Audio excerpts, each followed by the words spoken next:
Welcome back to the second masterclass of this stage of the day two of D2C Summit. Now, a big part of the growth or success for any D2C brand is how the campaigns are optimized for different key use cases and how the performance and conversions are improved time and again.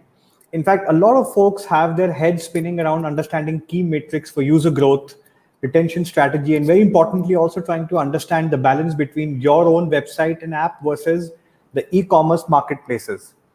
For these and many more of your unanswered questions, we have the next masterclass session, which is how to solve the conversion and retention puzzle for your D2C product. And for this, please welcome our speaker, Keyur Dhami, who is the Vice President of Customer Success at WebEngage and rightfully the most knowledgeable person on this. And he's going to share some very valuable and useful insights on how this puzzle can be cracked.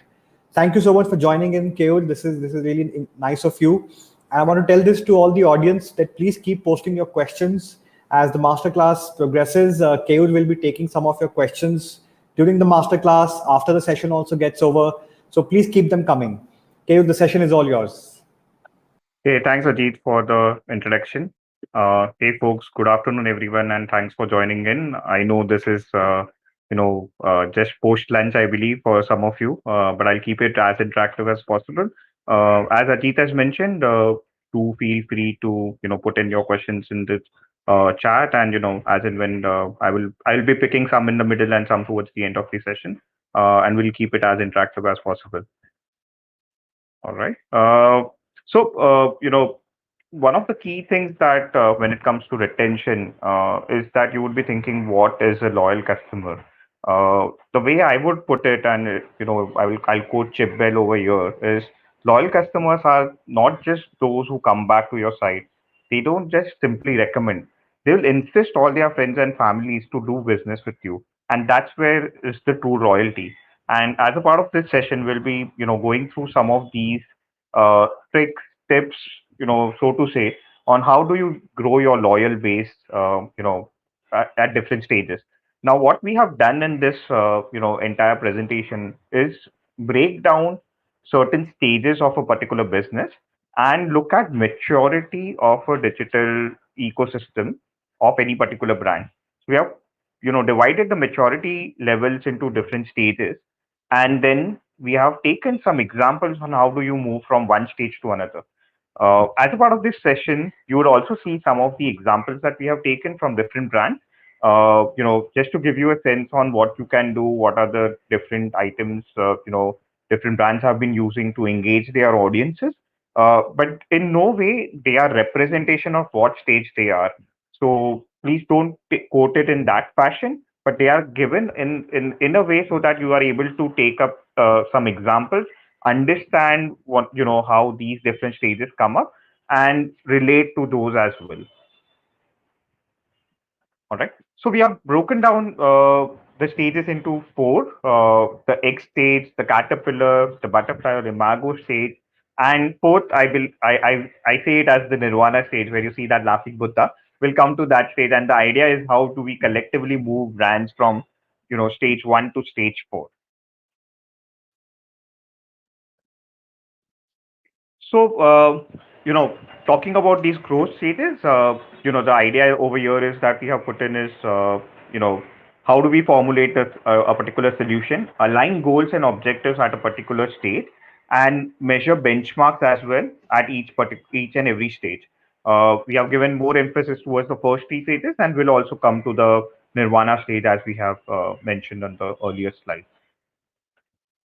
The X stage. This is where most of the consumer businesses or D2C businesses would be at, where they start their journey, where they it might even consist of people who are coming in from an offline world and are actually going on to the D2C for the first time. They are more heavy on the retail side, and hence what we have said is in this case they are still at the X stage where the digital maturity is 0 to 3 years. Most of the work that they have done so far is outsourced in a way. The CAC is very high. They are putting a lot of money on the acquisition side. The LTV and LTV is still lower because there's not too many repeats. Most of the users still might know the brand in an offline ecosystem. For them to come online, it takes a while. And then, overall, the business has lesser first party data. So there are some of these peculiarities which will say would categorize any particular brand in an X stage.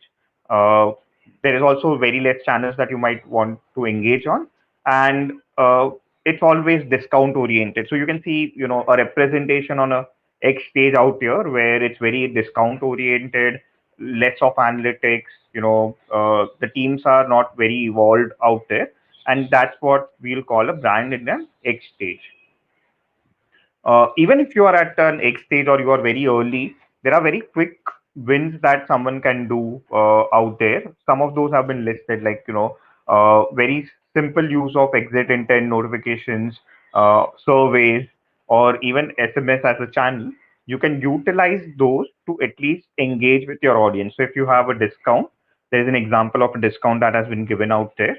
An example of a survey, someone is leaving the website, you might want to at least collect insights at an next stage as well on how do you improve as a brand. And you might at least start off with very simple, cart abandonment campaigns as well, which are represented out here. The idea is then to move someone at an next stage to a caterpillar stage. In this stage, what we'll say is that the digital maturity has moved from 0 to 3 years to at least 2 to 5 years. There is a good mix of channels that are being utilized. The CACs have been lowered down. There's some bit of in-house teams that you have now started forming as well. And there is a good of analytics platform that has been built inside the system so that you know where to attack as well. And how do we do that? How do we move someone from an X stage to a caterpillar stage is what we'll be covering this life cycle.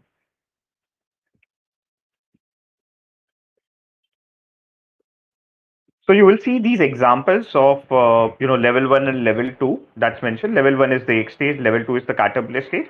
So you start at a level 1 when you are actually just tracking transactions typically.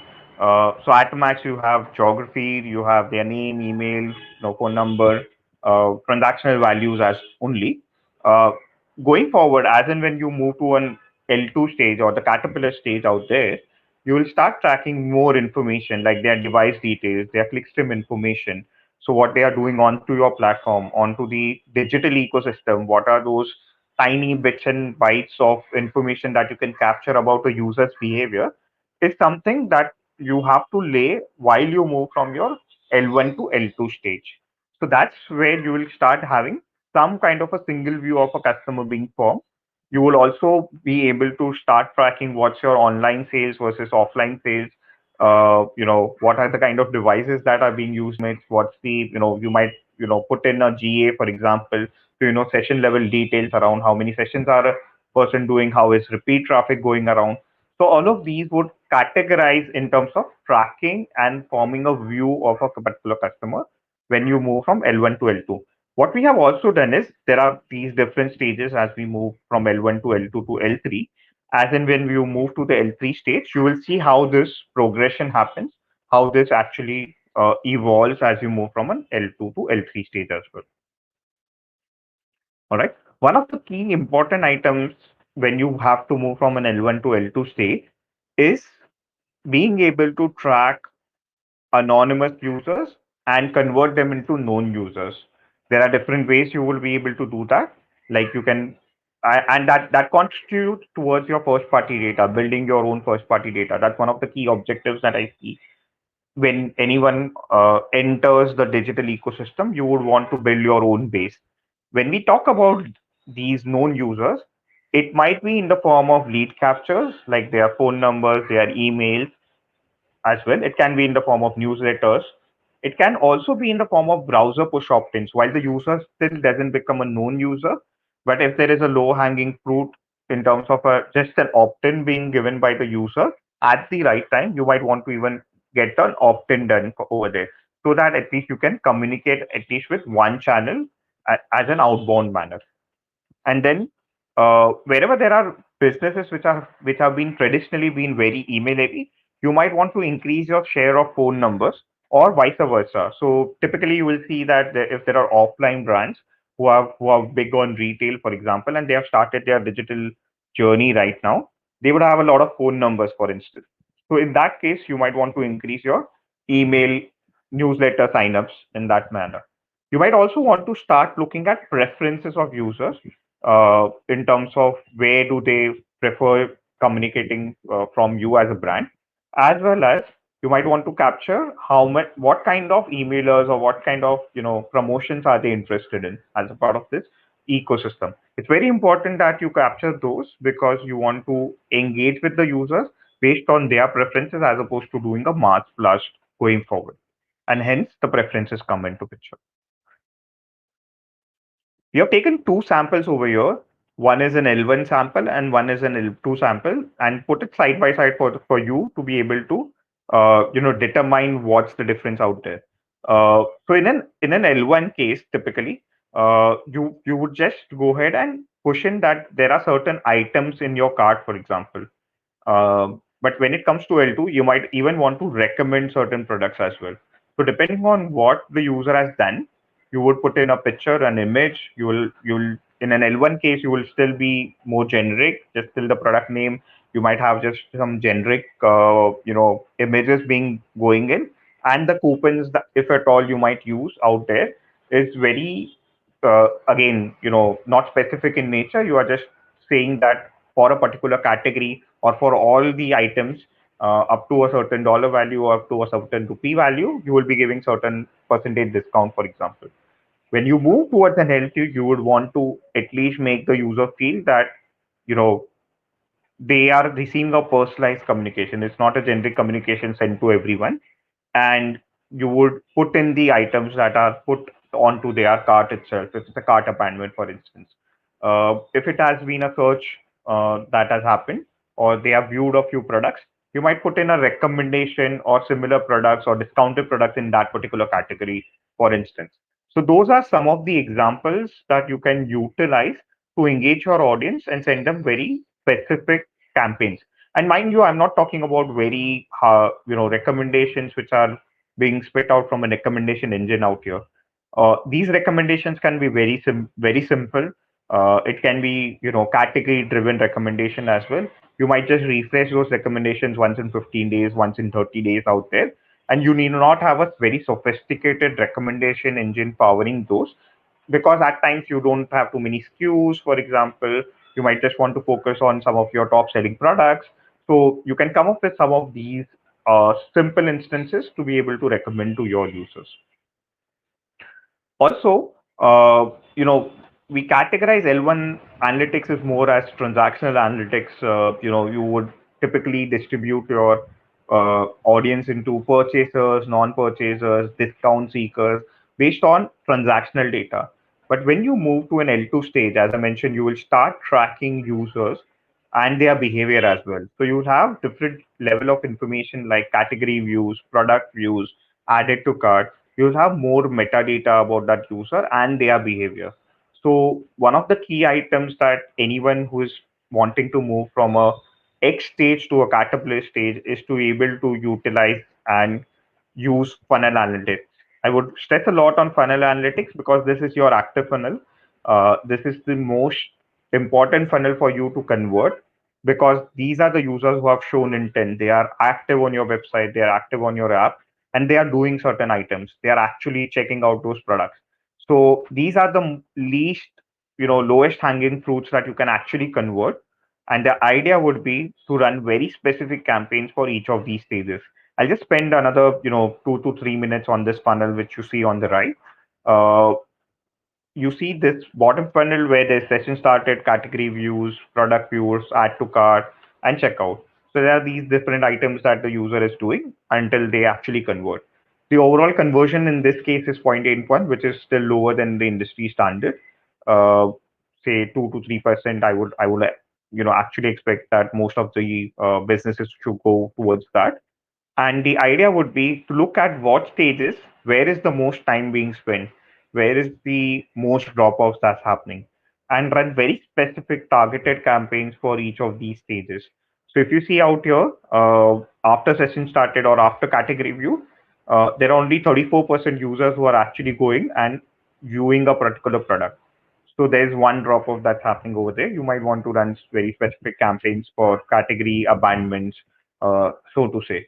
And there's another important piece that you might want to look at is when someone adds an item to the cart and the checkout, the time frame between those two steps is very high. It's as high as an hour in this case.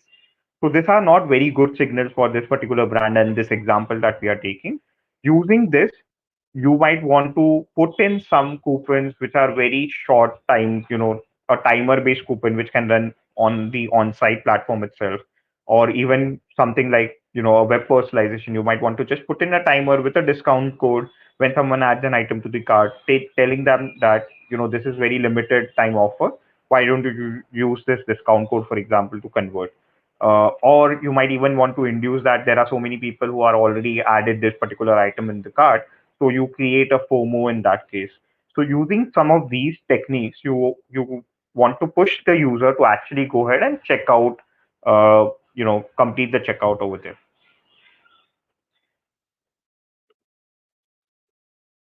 So these are some of the examples that we have taken. Again, differentiating an L1 and an L2. In case of an L1, there are very long cycles to do any changes on the website. There is tech dependencies. So what you end up doing is that you show a single offer to everyone, for example. You might change your banners, refresh the look and feel of the website and the app only when there are some sale periods that are going in. You don't have that much of tech bandwidth to be able to actually change it, personalize the look and feel for every user. The personalization is very limited in that case, and even sometimes that you might not even go ahead and do very specific offers for a particular geography, for example, or a particular gender. So when you move to an L2 stage, the idea would be that you at least go and do A/B testing of the banners. You have very specific carousels for a particular sale. You have geo or gender based personalization of the app. So if there's some when that I'm as a user, I'm a repeat customer, for example, on a particular brand, and they know that I am a male because of my past behavior and past history, then the homepage, the banners should change based on what my gender is, where I'm coming from, for example. You might want to even put in some elements of a language, for example, while the entire website might not be multilingual, but you might want to at least put in some welcome notes around in a language that I prefer, just to be connected as a brand with the end user. Coming to team, which is very important as well. And I'll, after this, I'll just pause and take some questions so far. So if you have questions, please do make sure that you put in at this moment. Coming to teams and how you manage, to create your team. When it comes to L1, typically when someone actually starts off a business, they might be focused on very specific teams on email marketing, for example, or there's one team who is just managing a particular channel, say an SMS marketing. And also, I also, when we talked about, the X stage, I mentioned that a lot of those functions are also not in-house. They are sometimes outsourced. So you might have a performance marketing team, an acquisition team, some agency doing that work. When you have to build your own journey, while I'm not saying that agencies are bad. In fact, you would want to partner with some of the best out there to consult and to help you grow. So there are different of these agencies that would be niche in each of these segments.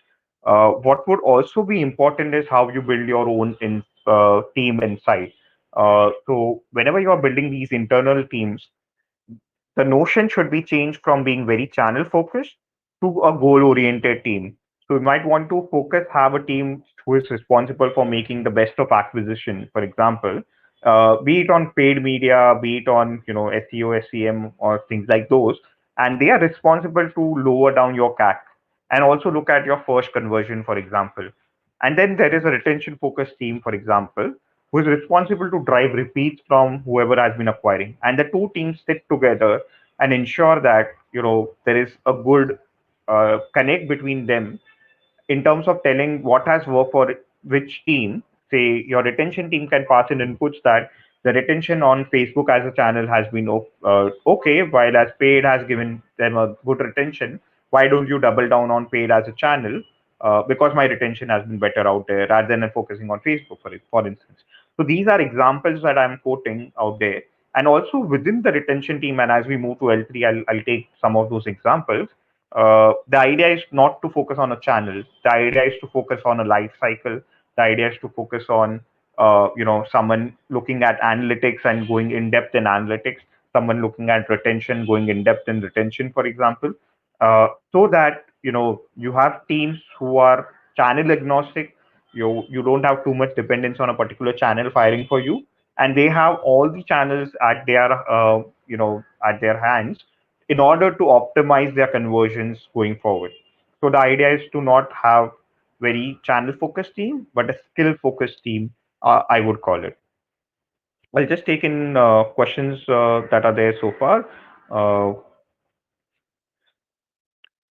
Okay.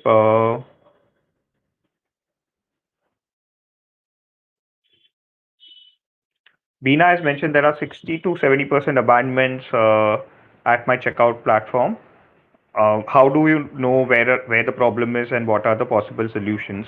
So Beena, if you saw that particular example of a funnel, uh, it was still a simplified version, so to say.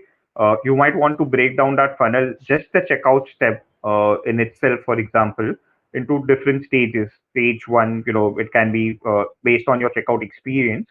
You might want to put it as stage one, stage two, stage three, stage four. If there are, say, four steps within the checkout, say, address, shipping details, phone number, and so on. And you might want to then zoom in and see where the exact abandonments are, where is it taking the most time. Are there more payment failures, for example? Are there more abandonments happening because people are not getting the right discount code? So in that manner, you might then want to tweak those, have those solutions based on the stage where the users are, and give a appropriate discount. For example, if there are discount seekers, have some default discount coupon, for example, which can be up to a X value, say 5% up to say 1,000 rupees. Uh, so you might come up with some of these examples so as to go ahead and improve your abandonment rates.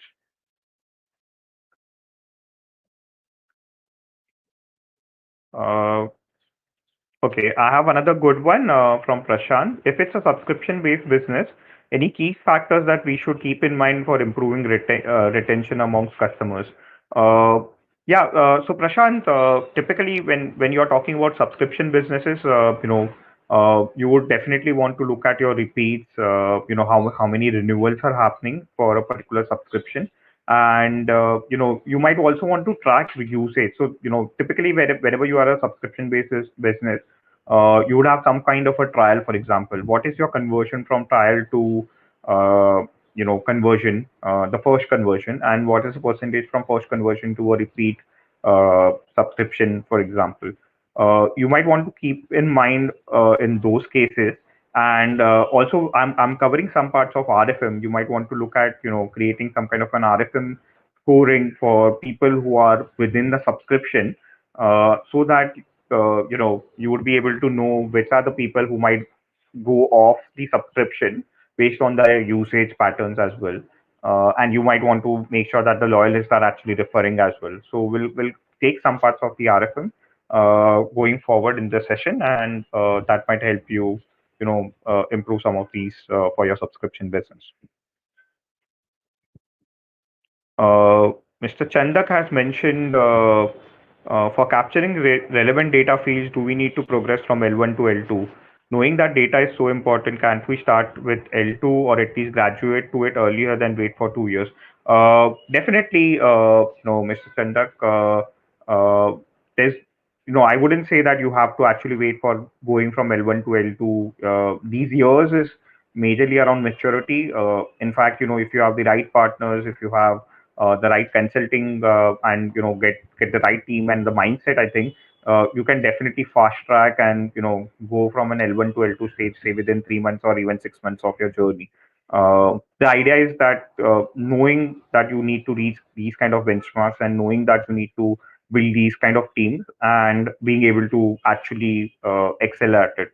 And that's how you'll be able to go ahead and create these. Okay, there's an interesting question that has come from Krati. The question is, we just have a marketing team and a product team as yet. How should we divide different analytics between them? Uh, one way, Krati, that I would say is that you should actually go ahead and look at, typically product team would require more in-depth analytics than what marketing would need. Marketing would also need something additional, which product team is not too much kind of involved into. So while your page-based analytics, funnel-based analytics, anything around parts or RFM, those are something that product and marketing both would be interested in. So there is a good overlap between the two. And then product requires some more in-depth analytics on some of the new features being launched, for example, which may or may not be relevant for marketing. So the idea would be to have a good platform that you adopt for your analytics needs, which are shared between both analytics and product teams. And knowing that what are the data points that you want to share, and track them first. Then there would be certain analytics that marketing would be involved. For example, anything related to communications. You want to see your email. How are your emails performing? That's also a part of analytics for me.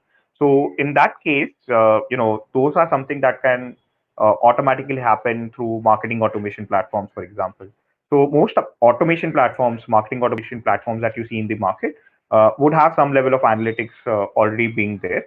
And the product teams, in most cases, if you are early in your journey, then the product teams are also using the same platforms and they can do their analytics using that itself. And the good part with these automation platforms is that they also provide you ways to be able to pull in data into your own ecosystem, say into a Google BigQuery, into some other analytics tools that you might be using behind the scenes. And in case the product needs to do more deeper analysis, some more very specific data joins between internal data as well as what's collected on a marketing automation. In that case, they can use some of these functionalities to be able to ship the data to your own environment and then be able to mix and match those data points and come up with their own analytics. So that would be a good way to be able to go ahead and do your analytics. Okay. Vineet has put in a very good question. He has identified that his company is at probably an X stage, and he's not able to find a good team in tier two city like Nagpur, for example. Vineet, I think in that case you might want to explore options of having remote teams function. At times what happens is that you involve agencies in this case, which are anyways going to be working remotely for you.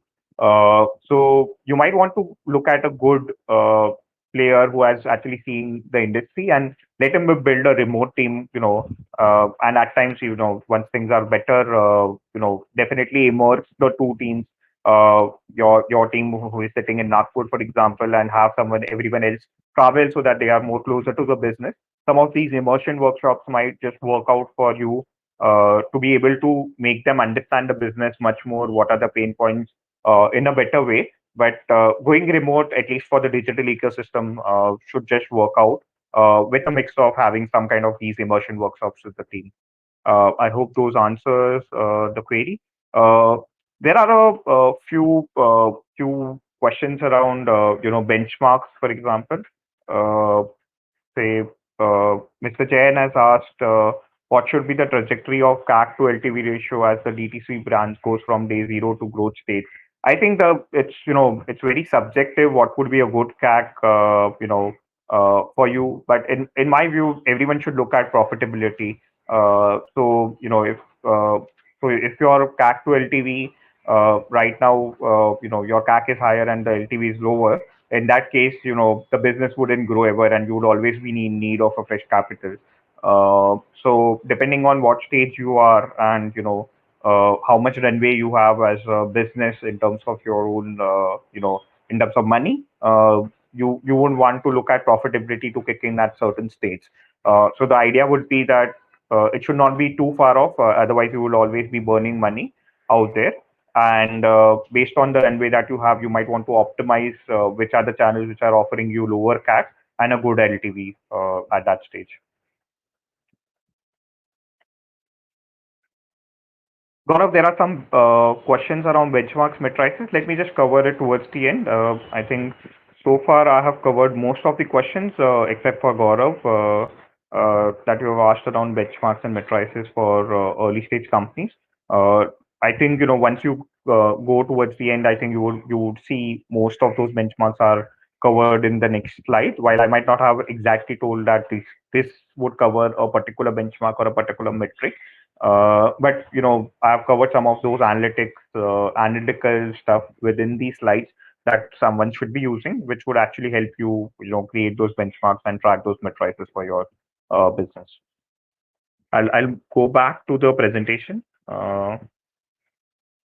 This is the butterfly or the imago stage that I would say. Again, as I said, the digital maturity over here is a representation. Again, someone might be out here even in 2 years of their operation. But what would categorize a butterfly or an imago stage is a good mix of having platforms like you are having platforms like marketing automation already being set, so that you have having a single view of a particular customer.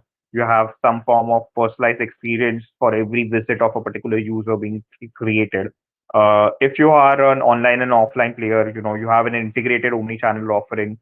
You have some kind of a loyalty program already being pushed in. The team operations is you have a good mix of in-house teams. You have some niche agencies that are helping you or grow, expand from this stage to the next stage, for example. And definitely, as I said, your teams are more agile, more skill based, which is where you have now a retention head, for instance. Within the retention team, there is a data analyst, there are campaign managers that are working on those, and so on. And then definitely, there is product and marketing teams are actually working hand in hand out there, so as to unlock potential of more and more optimized journeys for a particular user. So that's how I would categorize, this particular state. Uh, in this case, what we have done is we have covered some of the use cases as well. You will see a stark difference than what were the kind of use cases that I had created earlier. Uh, you see out here that there is a price drop campaign that's being run, for example. So whenever there is a change in inventory, uh, based on a price or based on some item coming back in stock, you are running those kind of campaigns. So you have gone and graduated beyond the typical abandonment campaigns that I covered, which would largely categorize in L2. So you will go beyond the L2 campaigns, and in level 3 you'll start looking at price drops. Even in the price drop, you are seeing that there are more items that have dropped price, which are also being put in over there alongside. So since it's a shoe as a category, the center one that I'm talking about, uh, you just are not talking about one particular product that the user was interested in, but you will also talk about more products which have seen a price drop, for example. One of the very good brands, that we have been working with, which is Pepperfry. You'll see one of the examples out there on the right. They are not just talking about the products that you had in your cart, but you are also talking about some of the recommended products based on other people who have shop for a particular product. So you are adding some of those examples out there. And mind you, it's not just one category. This is a mix of categories that you see out there, so that you also broaden the base and not just stick to the category that the user was actually looking, but you would want to cross sell some other categories as a part of recommendations as well. Um, we are just continuing that same journey. Uh, so if you see, how you have transitioned from L1, where you were just capturing, say, geography, some device details. You are also now looking at some better ways to look at a customer view. So customer view have now increased to transaction details, their devices, their communication information, their channel affinity. So if there are 4 channels that the user is reachable on, you would want to look at the best channel to reach out to the user, the best time to target a particular user, what their engagement score, what their loyalty status is. So there are a bunch of these derived as well as derived attributes as well as more advanced attributes that you would have against a particular user's profile that would help you actually engage the user in a much better manner, convert them on the right channel, send the right communication at the right time, for example. So while these why would sound like jargons, but mind you, with the right set of tools and the right teams, those are the two biggest ingredients I would say in terms of being able to reach there. So you would be able to achieve this very quickly as well. Uh, we are now taking some of those examples as well, the L2, L3. So at level 2, we had taken the example of a funnel-based analytics, for example. Uh, so taking the same example, I would now split that funnel based on acquisition of a particular user. So how does this funnel, for example, look for a Facebook audience, and how does this funnel look for a Google paid audience, and how does it look for organic, for example? So you look at those acquisition channels and then start benchmarking, and that answers some of those questions around benchmarks matrices.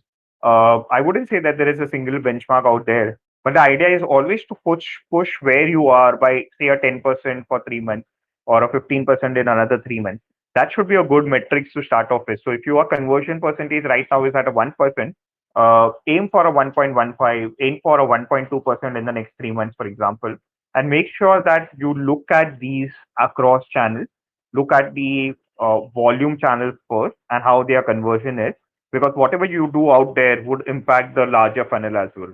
So that would be my idea of splitting your funnels and then actually coming up with very specific campaigns for a say if your funnels are not performing for a Facebook audience, you might want to see how your acquisition on Facebook has been happening. Is it the right keywords that you have been bidding? For instance, is it the right audience that you have been selecting for sending the campaign? It might be you are targeting the wrong geo or the wrong gender, the wrong age group, for example. So you might want to play around with that first. And outside of that, you would always want to make sure that there is uh, communication that is going, from your paid channels to your actual once the user lands on your landing page, be it a category page, be it a product page. If you have, say, for example, given a 5% off on a Facebook campaign, why don't you actually go ahead and say the same 5% is off when someone lands onto your landing page, for example? You want to make sure that the communication doesn't break. They are able to recall what led them to this particular page in the first place. Was it that discount? Was it that review rating that you had showcased? Make sure that you do not break that communication. You have some complementing message out there where they land and possibly even throughout the journey till they do a purchase. So at any point you see that the funnel is dropping off, you might want to utilize some of these methods to be able to make ensure that you have a good conversion percentage for a channel of acquisition. Then you can look at categories of purchases as well. So you can split your funnel based on people who have purchased, who have been looking for a particular category A versus category B. So split in all of these mediums. Only then you will be able to make sure that you move from a level 2 to level 3, and you are looking at more granular matrices for that same funnel as opposed to just looking at the top level funnel itself. Another important item that I would recommend is being able to use RFM.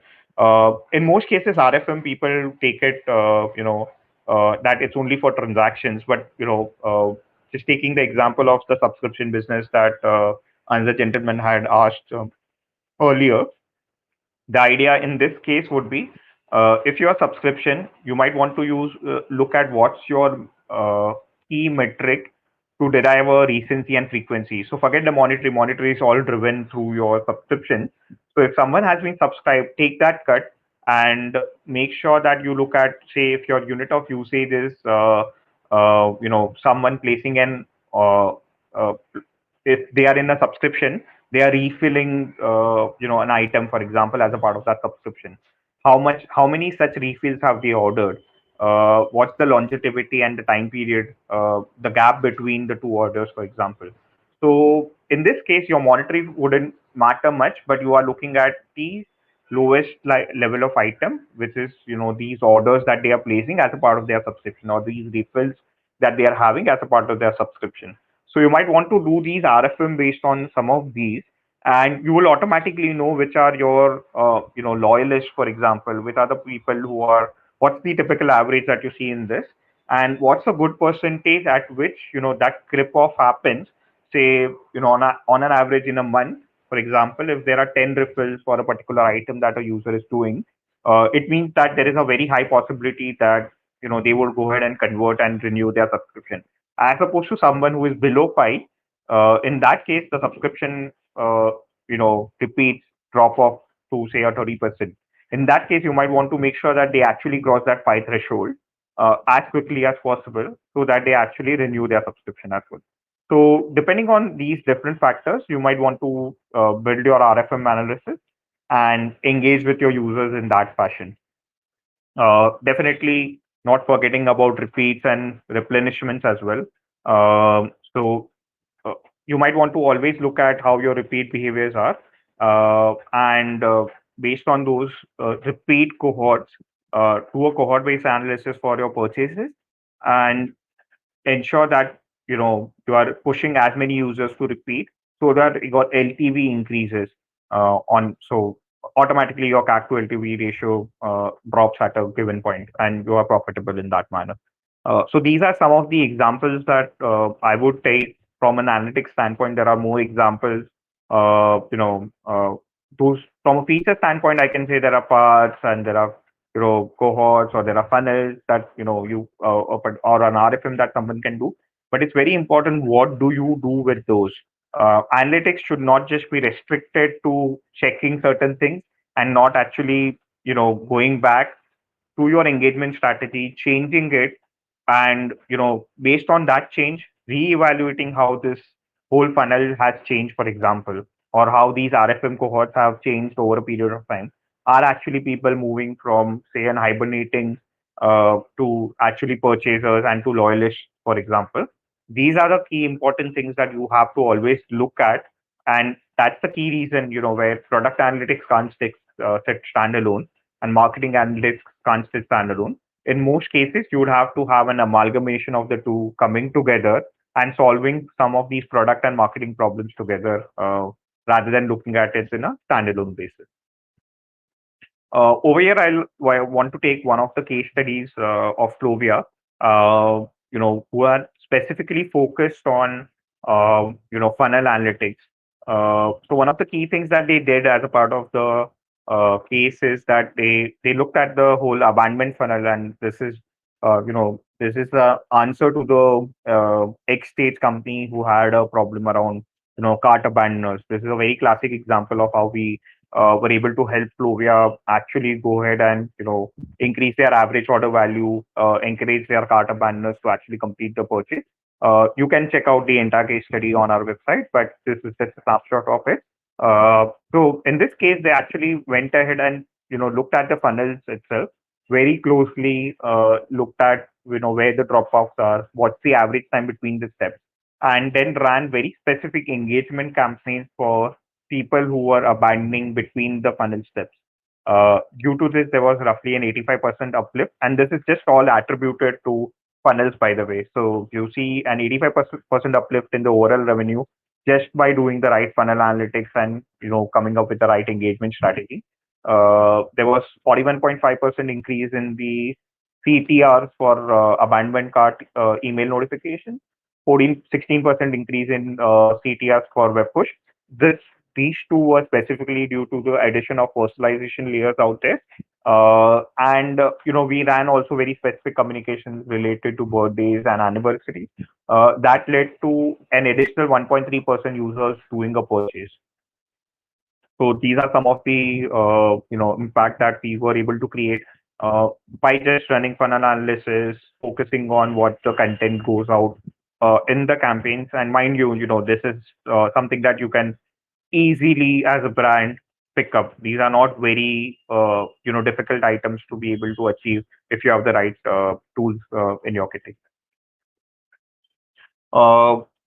Moving on to some of the samples that we had earlier taken.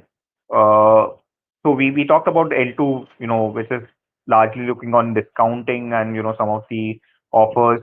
In case of an L3, you go ahead and actually put in product names, price, recommendations, coupons. I would say the example that we saw earlier of a pepper fry, for example, is something which is very very close to that, where you are going ahead and making sure that you are adding the right elements in order to for the user to make the purchase. If they are not interested in the product, you have at least some bit of recommendations being put in, so that the user would actually go ahead and do a purchase. Some of the extra points, or some of the extra items that you can also try and experiment based on how your marketing teams are placed. You might want to add in an element of multilinguality out there. And while we are talking about just emails, I think these are again agnostic out there. You can do it across any particular channel. It can be email, SMS, or even a push notification. Uh, so some of these things like AMPs, you can have some elements of one behavior added to your one-time campaigns. Let me just take a minute to explain this example.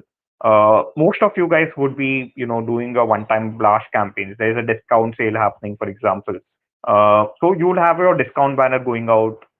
There are a lot of end of season sales, for example, going out right now. There are D2C brands who have end of season sales going. So as a part of one of those emailers, why don't you experiment and put in an additional banner inside that end of season sale itself, and push in that banner only when people have an item on the cart? Or more so, if you are more advanced, why don't you push in the item that they have added to the cart itself and say that this discount is valid on this item as well? You'll see massive jump than the regular one-time banner that you are sending. Change the personalization of the email header, for example. Instead of just saying that there is a end of season sale going out, you might also want to say that it's also applicable on the same item, say a sofa that you are added to cart. You will see a change in your whole, click rates, open rates, and eventual conversions just by adding some of these elements. So it's important to look at, not look at behavior-based campaigns or journeys, the way we call it, as a standalone item, but also add some of these elements in your everyday communication to the users, so that there is something new, something refreshed, something personalized for every user to look up to as well.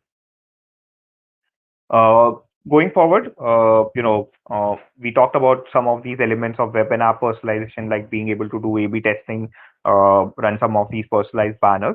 Uh, I took some of these examples of being able to use uh, acquisition and complementing your messaging when the users actually land onto the website or app. Uh, Now we are also going back on a second side, is when someone is doing a abandonment, for example. uh, you would change your website look and feel. You would have some elements also talking about the abandonments, or you will change some of the sort uh, criteria or some of the products that you are showcasing based on the user's behavior.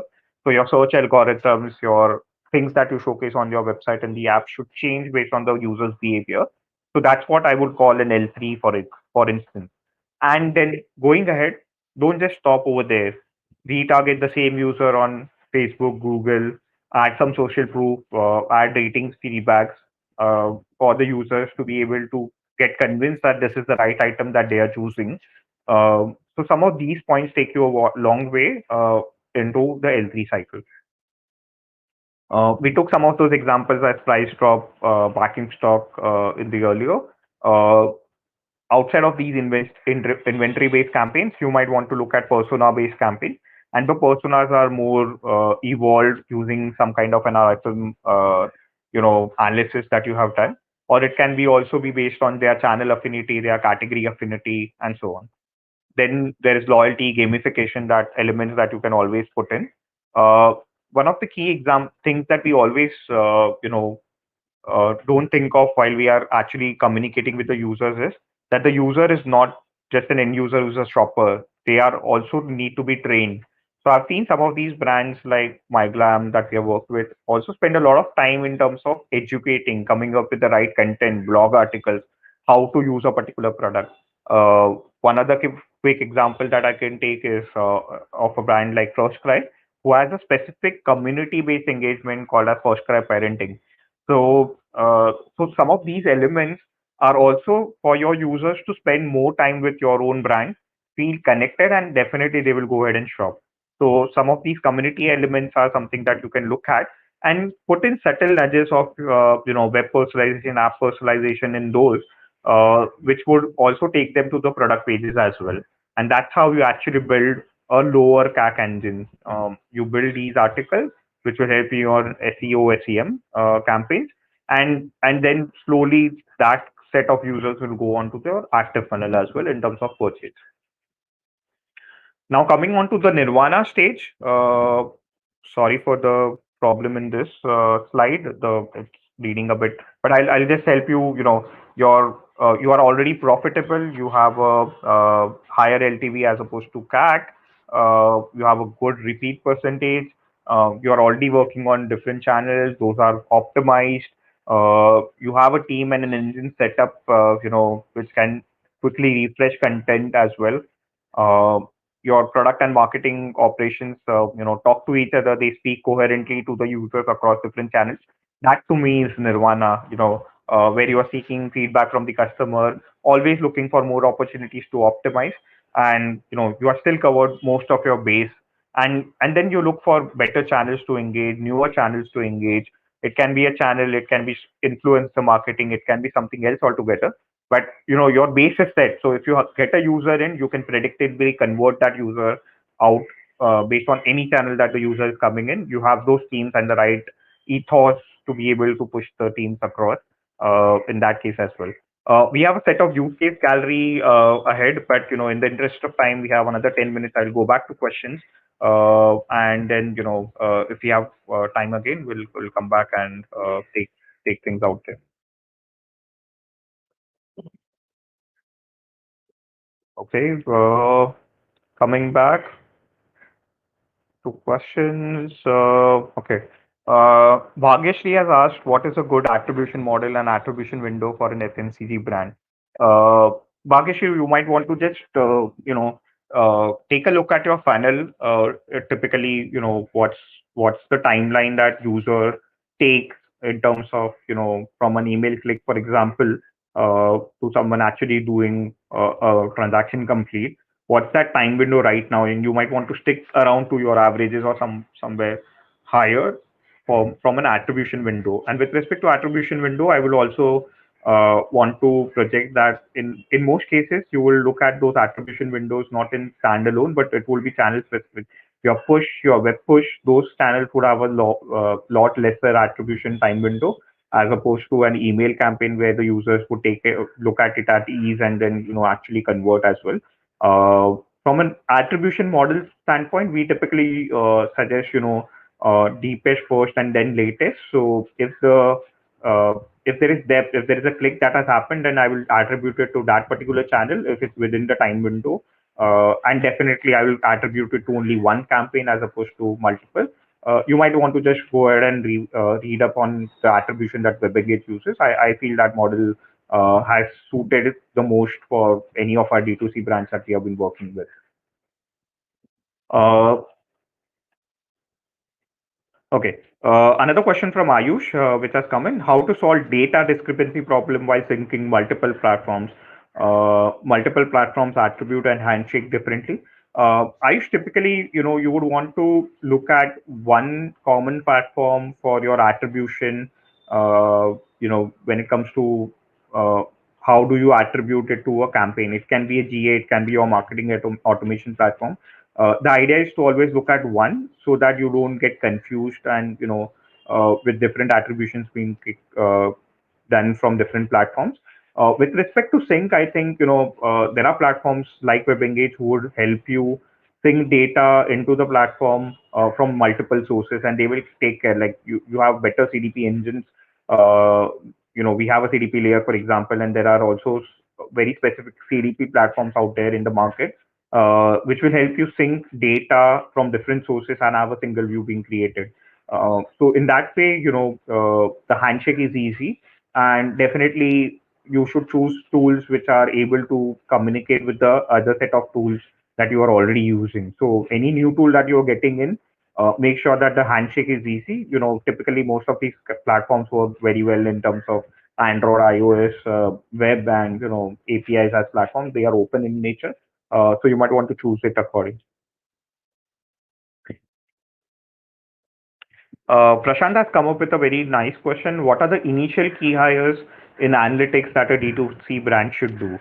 Uh, I think, Prashant, uh, I would always go and hire the top guy first, if the purse permits. I mean, if I have the right, deep pockets, I would want to invest in a lead who should be able to create the team around. That's how we have scaled the team at in our own organization, and that's what I've learned very well from WebEngage. So it's important to invest in the initial lead hire yourself, and let the lead then decide how the team should function.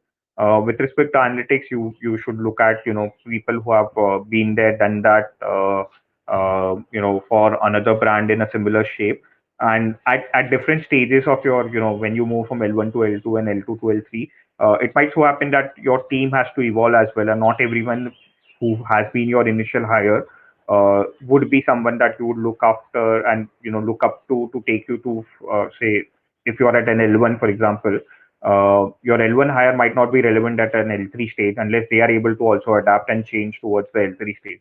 So keeping in mind in that, you might want to look at who would be able to transition for you from an L1 to L2, and and so on. Definitely keeping the lead common across this whole cycle as well. So Disha has asked, how early in a brand's journey should we initiate email campaigns? Should we wait to build a database or kickstart as soon as we have sales? Disha, you should kickstart as soon as you have it. Definitely, the lowest hanging fruits would be around anything around the active journeys, active campaigns, active funnel, so to say. So you should definitely do that, and you might want to go slow if you don't have a very large database. You might want to at least go slow in terms of your promotions. Might want to start off with a weekly. You can always increase the frequency as you build your database and as you have a team as well. But that will also allow you to have a good reputation by the time you have a bigger database being built.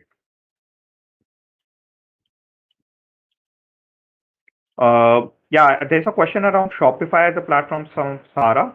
Whether it's a good platform around to have about 50 to or 80 orders a day. Sarah, definitely go ahead. We work with a lot of customers who are using Shopify, and they have grown to much more beyond 50 to 80 orders. I don't see any problem in using Shopify as a platform. In fact, you will have a lot of plug and play integrations with some of the platforms like WebEngage, uh, in terms of Shopify, so that you can at least get kickstarted, and all your matrices of capturing data is very seamless from a Shopify platform.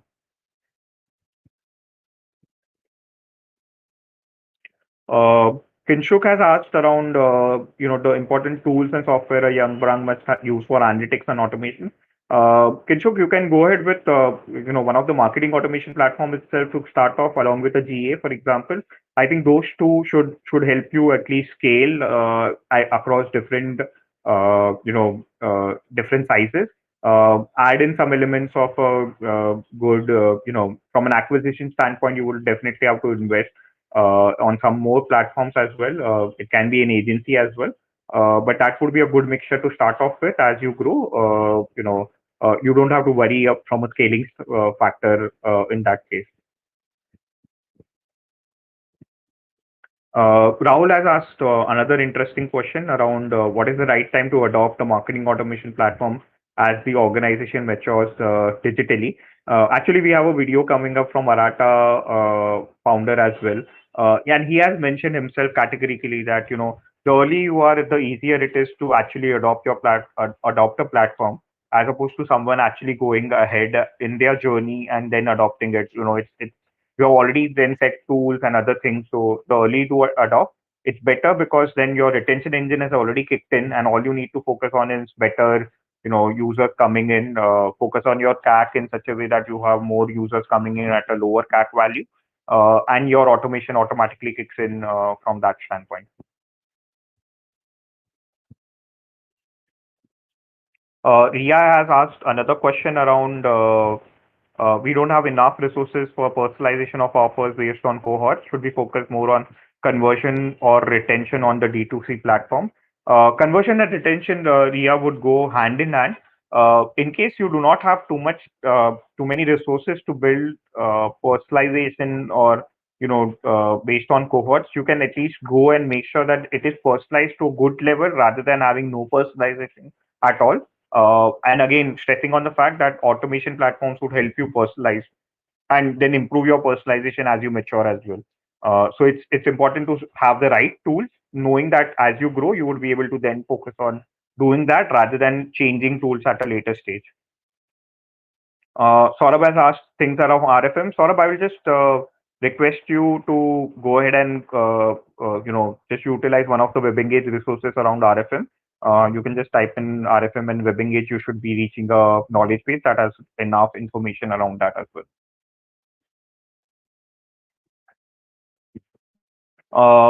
Akash has asked a question around which of the actions should be high priority for retention: performance ads or email marketing, web-based engagement. Uh, so Akash, typically, every brand has their own strengths in terms of teams. I would say email, the with the way the channel is, you require a lot of you have a lot of real estate, and there is a lot of personalization that comes into picture. And slightly, you will take time to scale to that level. So a web-based engagement and performance ads would help you out over there. I think we are over No, time no, right so now. no, I didn't want to interrupt at all. But obviously, this is going very interesting. We have extended the session till 4:45. Okay. So which means that we can probably take some of those questions towards the end, and 4:45 is something that we can stretch it to. So Sure, sure. please carry on. That helps, Sajid. Thanks a lot. Thanks, guys. Uh, So yeah, Akash, just pressing on your question and just completing that as well. So performance ads definitely help you, but there is a dollar element associated to it.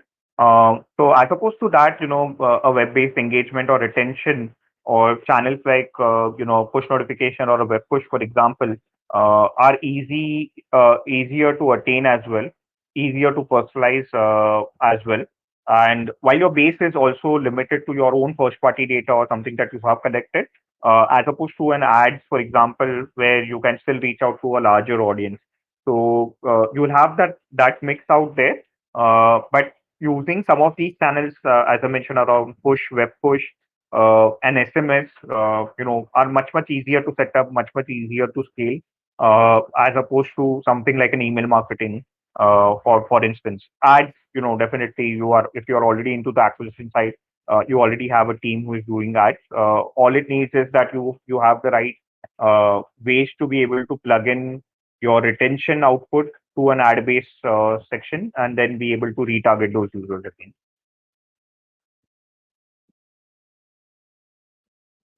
Uh, there are 3 to 4 more questions. I think then we can move to the slides again.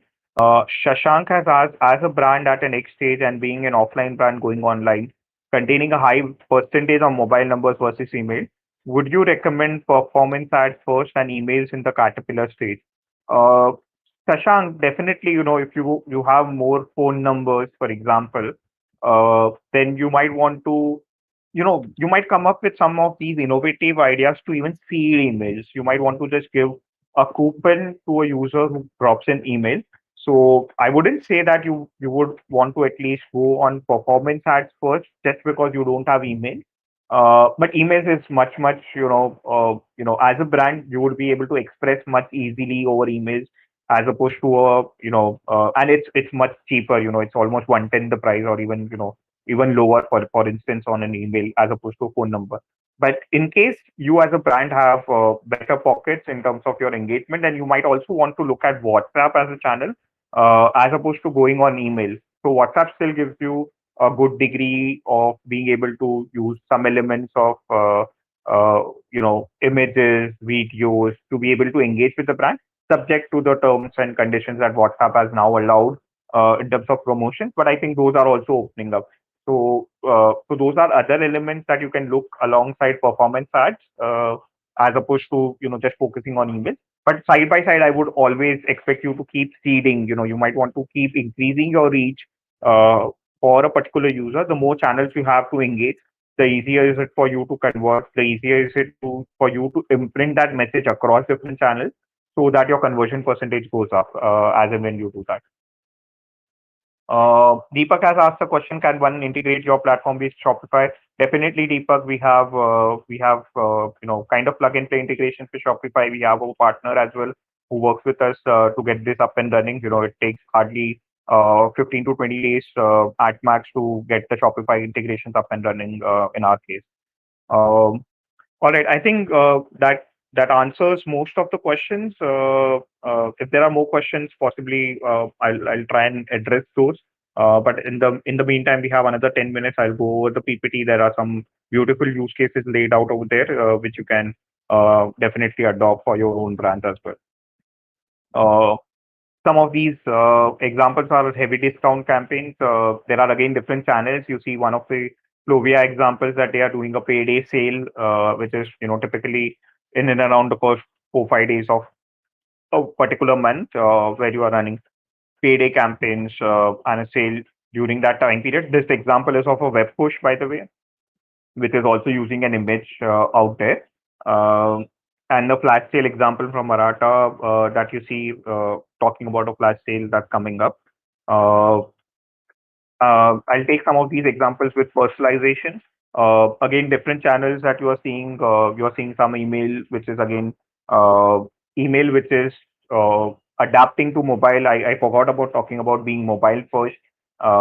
India as a country has been that 80 to 90% of your traffic would be mobile heavy as a brand. So if you are app first or mobile first, in general, you'll have to take into account your audience, whether which geos, which whether they belong to tier one, tier two cities, what kind of device breakdown they have. But definitely being mobile first wouldn't hurt you at all. There are these different examples of emails as well as push notification, a web push, for example, that's being utilized. It's important that you see one of these example talking about what are the benefits of a particular product instead of just talking about why don't you just go ahead and purchase. So that's a mix that has been put in this example of a web push, where we are talking about cart itself, but we are also talking about that particular product and the benefits of that product out there in the image. Uh, some more examples with hyper personalization. We took this example of Pepperfry in the past, just repeating it for everyone's reference. There are also, it's important not to sound an abandonment campaign look like one, but you can actually put in benefits of that particular product first, rather than just talking about an abandonment and, being able to check out. That's not the only thing that you might want to put. If you have good articles written around that particular product on what the benefit is, if you have social proof on someone using, or maybe an influencer video actually showing how to use that particular product, those are elements that you can at least utilize across channels. Again, these examples are emails because that's the most real estate, as I said. But you can pick and choose any particular channel and then utilize some of these elements, say in a WhatsApp, say in a push notification, and an in-app campaign, any of those.